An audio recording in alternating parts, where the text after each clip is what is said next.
आज स्वामींच्या तिथे जाता येत नाही बऱ्याच भक्तांना. तर स्वामींच्या त्या रूपाने इथपर्यंत प्रवास सुरू आहे असं तुम्ही म्हटलं. स्वामी हा शब्द आपल्या आई आणि वडिलांना लागू होतो. तर ज्याला तेही शक्य नाही तर त्यांनी आई वडिलांची सेवा करणं हे तुम्हाला कसं काय वाटतं? ते कमी प्रमाणात पाहायला मिळतं.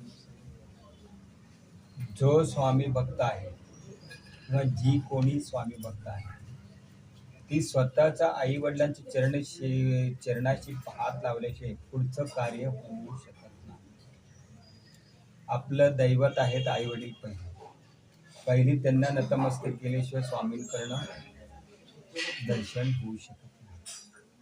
ह्या परंपरेनुसार या तरुण वर्गामध्ये ते थोडं पाहायला कमी मिळतात, तरी सुद्धा स्वामींनी त्यांना कसं आई वडिलांची सेवा करावा या दृष्टिकोनातून जास्तीत जास्त स्वामींनी त्यांना ते ताकद देऊन आई वडिलांची सेवा करण्याचा मार्ग थोडा आता तुम्हाला पाहायला मिळत आहे.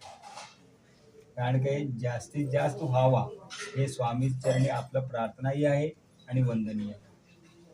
खूप चांगला मार्गदर्शनही सांगितलं आणि खूप चांगले विचार नव्या पिढीला सांगितले स्वामी तुम्ही आता. कारण नवी पिढी जी आहे ते आत्ताच्या पालकांना फार भीती वाटायला लागली आहे. नव्या पिढीविषयी धास्ती वाटते की माझी ही मुलं संतती हे फार मोबाईलच्या यांत्रिक युगामध्ये किंवा आता बदलत्या परिस्थितीमुळे मुलं फार लांब गेलीत की काय. स्वामी तुम्हाला काय वाटतं, खरंच पिढी लांब जाते का परत फिरून आपल्या चरणी येईल असं वाटतं? ऐकून घ्या, ही परिस्थिती सध्याची काळाची गरज दिसत आहे सगळ्यांना. कारण काय आहे, आपल्याला डोंगरावर गेल्यानंतर डोंगरावरनं पडतो हा भीती आपल्याला आहे. आणि पाठीमागचा माणूस म्हणतो की मी डोंगरावर चढून बघतो, मग डोंगर म्हणजे काय आपल्याला हे कळल्याशिवाय पुढचं मार्ग आपल्याला दिसत नाही. त्याच्यामुळे तुम्ही आपण पुढे गेला तर पाठीमागचा माणूस सुद्धा तुमच्या बरोबर वर येतो. मग तेव्हा कळते म्हणजे डोंगर म्हणजे काय.